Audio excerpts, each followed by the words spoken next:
Hi everybody, this is Pinky Jackson and I am a professional organizer, and I wanted to jump on here today and just send a lot of love to those of you who are sending your kids off to college. This is that time. This is the week or next week or last week, and I know it can be really hard.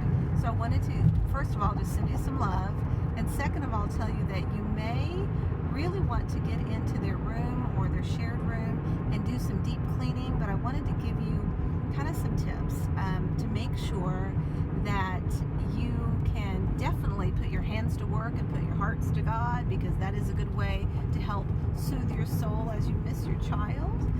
But you also want to make sure that you're really respectful of their belongings and of their space and how they organize the things that they own.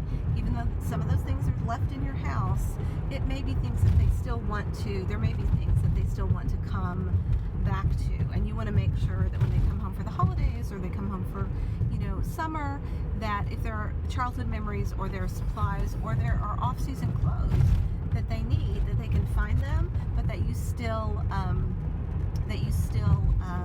can use the room, the space, the way you need to. And I want to apologize for bumping around in the video. I am on my way to have lunch with my husband, and I'm very excited. And no, I'm not driving.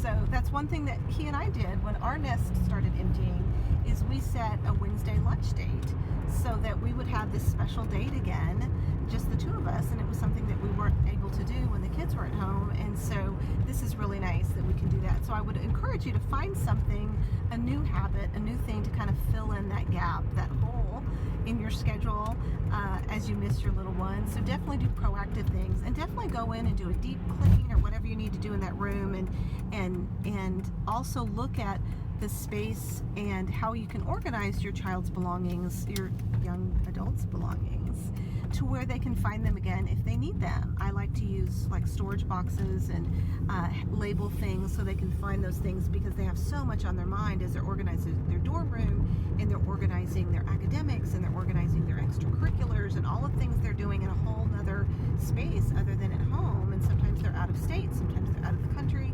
There's a lot on them. And so the more nurturing and organized that you can make the home when they come to home, it just makes it nice for everybody. But I caution you to really be respectful about where you put their things, and make sure those are things that they don't want any longer if you're going to let go of them, or just store them somewhere but have them labeled. And what I recommend is you box something up if you think they don't want it but you're not certain. Take a picture before you put the lid on, or take a picture if it's a clear box, and text it to yourself with, "This is in the garage on the second shelf." Don't start bombarding them right now with where everything is stored, but either text it to yourself or print it out, put it inside a cabinet, somewhere that's easy for you to remember where it is. So if you do move their things, you can easily access and let them see a photograph of it. That's just really, really respectful. And that also allows you to kind of circulate things as you need to in the home, and definitely give it a good deep clean, and definitely get it ready for the next season. And sometimes they leave a lot of stuff, and sometimes you have a lot of stuff in other parts of the house, and you just need to get rid of some clutter. And I would love to help you. Helping people declutter, organize, and celebrate is what I do. So if you need some help, go to pinkyjackson.com, and there's lots of good information about my services there, and there's also a scheduling lap so you can see when I'm available. But most of all, just be gentle with yourself and celebrate what a great job you did to get your child to where they are now, and make it a great week. Thanks. Bye-bye.